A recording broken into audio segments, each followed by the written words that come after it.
السلام عليكم ورحمة الله وبركاته. قال بريد المان رمون دي كيسن ور السلام عليكم وعليكم السلام ورحمة الله وبركاته. ورنا رتنا وريل كابت ويلكم بغنغان افتن دورو دي حتى سنين جل أدى كان نشيدا بريد ما شاء الله ترتيبا ملي كراكاتي أغا بيچوتيتي نشيدا مي اوفتو أكدمات الأغا دبتو تكا وليس كينا قالين مكاني ساينو.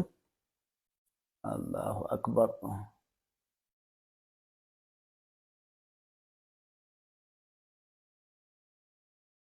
كدير بونسا نما كدير بونسا jedhamu inshallah dabarte mashallah rabbi irraa jaalatu jenna baga nagaan dhuftan yaadda shiruu liif godha inshallah nam tokko qubee as keessa naa sirreessaa jirtanii yoo qubee sirreessin hin beeku yaa olumaayii jechuu kiyyarraayi yoo sirrii ta'uu baatee nu liigii arabaa irraa jechuu kiyya yoo sirriin katabin yeroo garii kaa yeroo ati katabdu telefoonni gartee qubees jalaa balleessee ol darbitii dhiifamas ni sirreessaa gabbayee itti aansuudhaan qaqqaalii babbareedduu ilmaan Oromoodhaa qabxiilee lama sadii gaggabaabsee sa'aatii dabarsee waan dhufeef jalaa gabaabsee irraa dubbannaa hadha.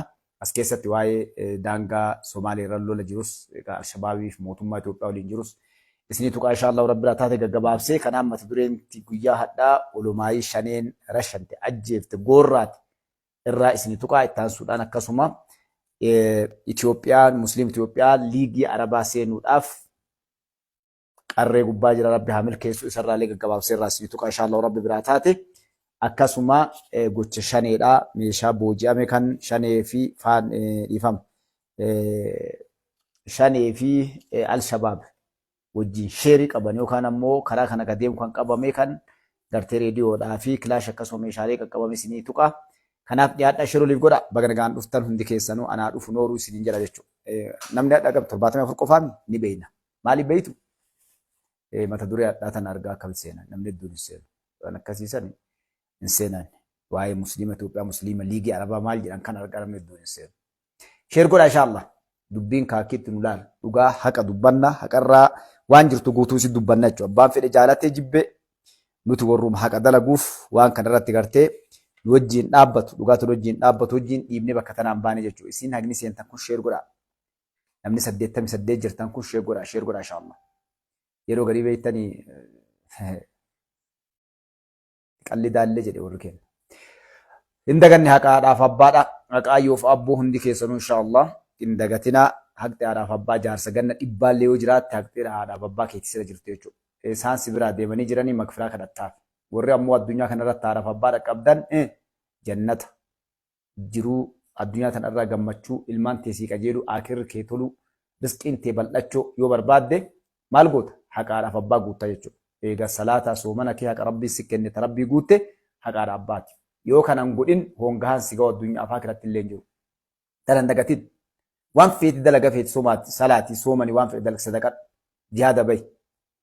Jihaadallee haa eenyu duusa haqaadha abbaati. Jihaaduma jannatul firdoos ittiin seenan karaa rabbii san nabi rabbi salaatu wassalaam gurbaan tokko xiqqaan gartee jihaada deemuuf kaanaan qabanii gaafatan ayyoof abboon kan kee jiran yes. Of duba deebii gara manaa jedhanii gartee jihaadni kan kee isaan jechuudha. Dagatinaa dubbii jajjabduu inni tun. Dubbii akka malee jajjabduu. Tapha seetee bira kuttee jaartii san jaarsa kana jennaan tokkoffaa ijoollee keetu jaartii san jaarsa kana siin jedha jalqaba. Qe'ee keessa gartee kallacha qabattee teette jechuudha. Atummaan abbaan qabeenyaa kun atummaan jabaan beekaan hayyuun kun hongoftee addunyaa tanarra dura kasaaraa si dhufti jahannam as gubbaa si dhufti jechuu jalqaba. Yoo haadha abbaa keetii tolte feetu qabaadhu feetu dhabi. Wallaahi as gubbaa jannata agarta jechuudha. Ilmaan tantee si kaddamtee gammaddee qananiidhaan jiruu gaarii jiruu gammachii tajaajiltiin tees hin dhibne yaabbiin kees hin dhibne ilmaan tees hin dhibne ollaan kees hin dhibne waan nama rabbi si laaffisee deemta jechuudha. Sini galee haqa tana dagattanii obboleewwan kee bakki namni keenya itti kasaale bakki nuti cabde asii jechuudha. Itti aansuudhaan uummata Filisxeenii akkasuma uummata addunyaa kee jiru guutuu isa karakkoo keessa jiru du'aa hin dagatinaa. Ina muka du'aa gartaan afaan beekuun bara afaan Oromooti kanaan qaatan du'aa. Yaa Rabbi ika riskii irraa nagaa irraa nagaan na oolchi nagaan na bulchi ilma daafii intal daafii daafamaa raafamaa balaa halkanii balaa guyyaa balaa roobaa balaa caamaa yaa Rabbi nurraa qabee gatti maal jetta yaa Rabbi rakkataa rakkoo baasi hidhamaa dhibamaa rakkataa rakkoo baasi hidhamaa hiikamsi dhibamaa fayyisi akkasiin ما شاء الله ملائكة ما جترين فكاتا سر ربي سيها قولوا الله أكبر ملائكة جرابر يا ربي سيلي ما شاء الله يرا كسيت جرا قرتي كدعاء كسيت حركوا بيه جارتي جان شيء كتو كل مرة رجعني جارتي جان جار سب دعاء قول إني آمين جل جتي وسمع جرو جارسي يا ربي إبلون إنت لتفوري جريان ستوب جتت أبى تمتي مالي شقتي جنانين دعاء تنايو تكسيت يا ربي تفوري يوتت سيلة فكاتا سنجتنا رفوتا جتين تدبين قلتي فكجاري دعاء قلتي كا ملائكان جلا آمين جتي فكاتا سر ربي سيها قولوا كجرو جنان ستوب أتمت أبتين دعاء سنتين دين بكسر أطالتين قلتي أكون ما بين إير أطالتين كناف أبوليسكيتي دعاء قول أبوليتي تيتي ركتادا بيلادا إبامادا كهيدمي كتشنكمي يروح دعاء كسي قوتو ما شاء الله ملائكان فكاتا سر ربي سيها قول الله أكبر تون جلا آمين جت سيتاتي غاري كما سكنتاك ياتي السنة قال يبريدو إلمان أرمو متدورين قياد لا إنا لله وإنا إليه راجعون ودو أكملنا ما قدسيستو ودو همتو فكتو تكا إغرتني كايو دران بين الليل نشيدان درتي سنس كناول قبطي لغي نجيشو شوا كابا كيستي شانين أسين دورا نموتا غرا كودا لما غهن وني كوكول كولاين لا كوس نما دنباني وكام ستجيشو ماتي توك كان نما كودا لما قبطو علماء إسلاما ilma Sheikh Muhammad Wale Sheikh Muhammad Wale wala nubi tani nufame nama maqaan isaa rabbiin jannata naa qalaniisu Sheikh Muhammad maki namni janiin shaneen ilmaan isaa xixiqqoo lama wajjin akkasuma jaartii isaa waliin haadha isaa waliin akkasuma namootan fireettoon isaa wajjin asiin dura ukkaamsite jechuudha wallahi obboleewwan tiyya jiruu addunyaa tana gubbatti ummanni musliimaa keessa jechuudha dararaa ummanni musliimaa addunyaa tana irratti keessa dabarse nu akka Itoophiyaatti keessa dabarsin waggaa 150 60 70 kan namoo keessa dabarsin jechuudha warri Oromoo taane akka Oromootti obboleewwan keenya dhiigaan Oromummaan obbolummaa waliin qabnu wajjin Oromoo taane illee dararamaa turre ummanni musliimaa islaama ta'uuf rabbi amanuuf rabbi sii bitamne jechoo qofaaf akkamiin rabbi bitamtan karaa rabbi irra deemtan jechoo akkuma nashiidaa duratti dabarre sanitti waggaa meeqa dararamaa turre yeroo lijiyyaasuun dhufe xiqqoo hafuura baafannee lijiyyaasuu kuchisa jechuudha. Nu deebite gabrummaan teena dararaan teena. Akkuma nashiidaa duratti tuqe sani gaafa iftuun takka biiftuun nu baate ammallee gaafa abbichuun dhufe jechuudha. Masgiida 36 ol nurraa guban nammee qafixan. Maaliif eenyu gube? Mootummaa jiraa gaafas miti. Bututtu of shufuroo ganda keessaati jechuudha. Hinaaftuu. Ardhallee waan san dalagamaa jira yeroo Mustafaa yeroo dhibbas gubbaa taa'ee waa'ee amantii Islaamaa kanarraa dubbatu. Diinni keenya yes diina keenya wanta akka irraan eeggannu jechuudha. Diini Islaamaa irraa wanta akka illee eeggannu. Gariin namaa san irraa eeggata jechuudha. Gariin namaa saniif jecha nu ajjeesuu nu qaluu halkanii guyyaa deemu wanta akka irraan eeggannu wallahi rabbii keenyaatu nu himi. Nabi Rabbi alayhi salaatu wassalaam akka gaarii nu hime wallahi. Tafsiira Quraanaa hiikkaa isaa wajjin Nabi Rabbii nu hime. Firallee saahiballee jaalalleellee godhatinaa nuun jedhe aayaan Rabbi wallahi. Diinni kiyya diina keessanii jedha wallahi. Kaaliqu samaawaati wal ardii jedha. Diinni kiyya diina keessanii jedha wallahi. Saahiballee jaalalleellee godhatinaa jedha. Hedduun keenya kaamoo nul qalluuf kanaaf bire isaan saahiba godhannee jaalallee godhanne isaan garuu si qalallaaladha. Ulumaayii kee qalan. Duuba ulumaayii guddaa kana kare gartee Dr. Jeylaaniin faa kitaaba irraa katabe. Namoota gartee aalima gurdaa warra diinii kana dachee tana keessa waggaa meeqa. Namni kun nama masgiida bara 1930 masgiida ijaare. Nama kitaaba 45 ol katabe. 46 dhiifama. Ol kataban aalima guddaa jechuudha.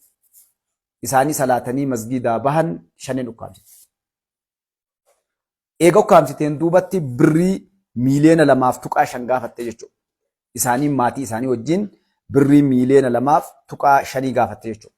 Jaarsummaa yeroo dheeraa deemaa tureen birrii maa'ii mataa isaaniitiif jechuudha warra kaawwaniif 500,000 gaafatte maatii isaaniitiif jechuudha isaaniif birrii miiliyoona 2 gaafatte maa'ii jaarsummaa yeroo dheeraa jidduu deemamaa tureen birrii miiliyoona tokkoof tuqaa shanii kadhatanii ulumaayin kun ulumaa islaamaa beektanii bire taajiraa miti bara ulumaayin islaamaa wata kan qabanii baankiin isaanii qullaa kiishin isaanii qullaa khayrii isaan dalagatan qabeenya yoo daldalatan dalagatan illee eessa ergan mana achiisanii ergan jechuudha mana eessa akiratti ni sadaqatan akka kiyyaa keetiin fooqiin ijaaran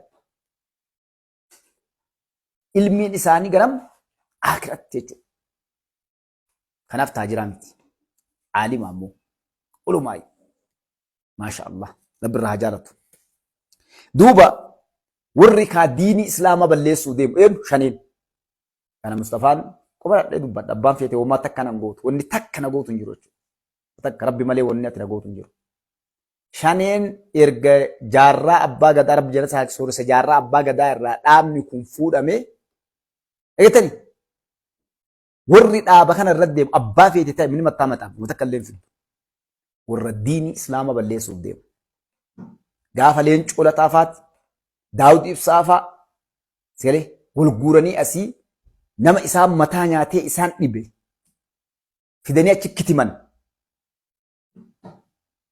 islaamummaa tan awwaaluu jaarraa abbaa gadaa ajjeesanii dhaaba adda bilisummaa oromoodhaa akka ofii godhachoo achi dhaqan urga san irraa ummata musliima lafarraa duguugaa turte shaniin kana qoba dhadhannee dubbanna wallaahi haddallee kitaaba isinii katabna malabbaa keessanii fiddani kitaaba isinii katabna inshaallah akka ilmooteenaa guyyaa qiyaamatti seenaan keessan agartee xuraa'u haga isin jahannamitti garte yookaan rahmanni rabbii tawbattanii karaa rabbi deebitanii yaa rabbi ati rabbii kennattanii yoo deebitanii rabbiin isin dhiise malee akka isin duniyaa irratti illee seenaan keessan xuraa'ee akiratti illee jahannam duuddan seenaa isinii katabna jechuudha. Takkaa ija nu diimeeffachuu malee takka wanni Itoophiyaan ittiin cabxee biyya hiyyeessaa biyya beelaa biyya lolaa taatee maaliif islaamummaa balleessuudhaaf rakkoon teessan takka illee hin jiru jechuudha. Dhugaa walitti himna. Teknooloojii rabbiin nuu fide alhamdulillahi rabbil aalamiin. Rabbii teknooloojii kana nuu fide ilmaan teennaaf ilmaan teennaatiif dhugaa jirtu san dabarsinee dabarra addunyaa tana gubbaa jechuudha. Dhiira nu caaltu dabarres gubbaadha.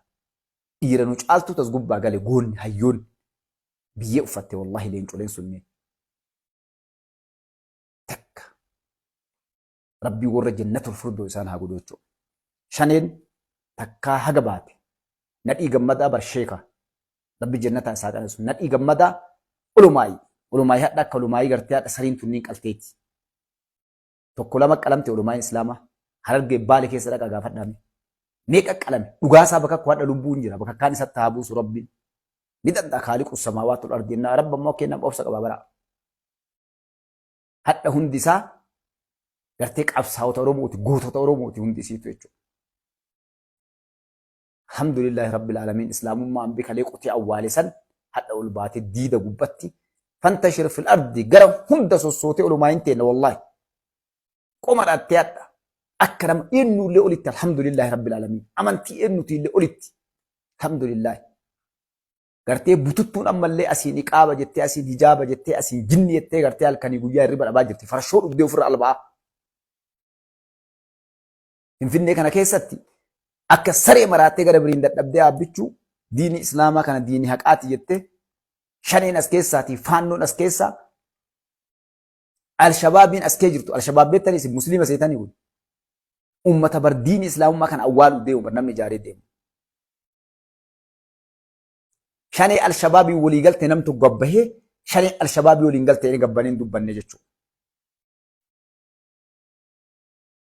Warra diini islaamaa kana dhaamsuu deemu alshabaab ummata musliimaa biyyoota ollaa East Afrikaa kana keessatti akka isiin mataa waliin qaban alshabaab jedhanii akka bakka hunda nama keenya fixan ulumaayii teenya fixan.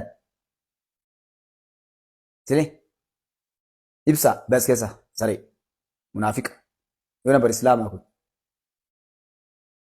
adaba dhutaa yookaan qoshaashaa akkeetii kanaaf dubbachaa jirra. Kanaaf qaqqaalii babbareedduu ilmaan Oromoo dhiifama. Warroonni kunniin warra hadha gartee obboleewwan tiyya ummata zaalima irra zaalima shanee caalaan takka rabbiin agarsiifne wallahi irra zaalima zulmi birrii miiliyoona tokkoof tuqaa shan fudhatteet ilmaan namaa qaqqaltee muka keessatti darbite jechuudha. Ulumaayee gasgahu harka maaltu nama qabee jiran nama aalima abbaa isaanii kagarii akaakoo ta'u albeen fuutee qalte waan goote dhageettanii horii irraa fudhattee irraa baatee isnaappar qabda isnaappar fidetteen jedha wallahi kaaliqu samaawaat wal ardi gartee hadha isnaapparaan isin gartee nama dhooftaniimi albeen nama qaltaniimi wallahi jaannama isaa laalessaa santu isin dura isin eeggataa jechuudha isaa taa'u kalbii dhugama sareedhaa ta'udha sareen bakkuma argitee dutti saree kaman namaa dhufe abbaa kiyya dhiisi muzammil anuun gaafii dhiisa abbaa kiyyaati bee haa dubbatu nama akkana adda baafata yeroo an dubbatu na jala taa nama adda baafadha isa maqaan dhoofne garuu maaliif hujii isaattu qe'an ibsa moo maqaan isaa ebaluudhaan maqaan dhoofne maqaa isaattu qe'an gara muraa beektanii obsitee taa'uu hin dandeettu munaafiqaaf ergamtuun gartee faradoon diinaa takka adabatanii taa'uu hin danda'an maaliif haga nu argan kaa amma bar tokko ka beeku as keessa jiran dubbatu namni nutti maa warra akkanaa kana ganda inni jiru bakka inni jiru qoshaashaa akkanaa tannii dachiin tun dhagaa ilmaan oromoo ummata musliimaa keessa namas keessa jirtan dhagaa ummanni musliimaa amantii namaa takkallee tuqu aadaa nama abbaa fedhe tokkollee tun nama kam waliin kabajaan jiraachaa baay'ee obsinee biyya tana keessatti akkuma kamii gibira kafalaa biyyaafillee du'aa gaafa gartee biyyaa waa hunda nurraa guuran namni achi nu qabu hin jiru yeroo biyyaa du'aa jedhan namichi qabu waraana yoo taane poolisa wanfeene yoo taane gaafa bakka barcumaa ta'an dheebnu islaama jenne ammoo gara dhukkuba hedduu isaanii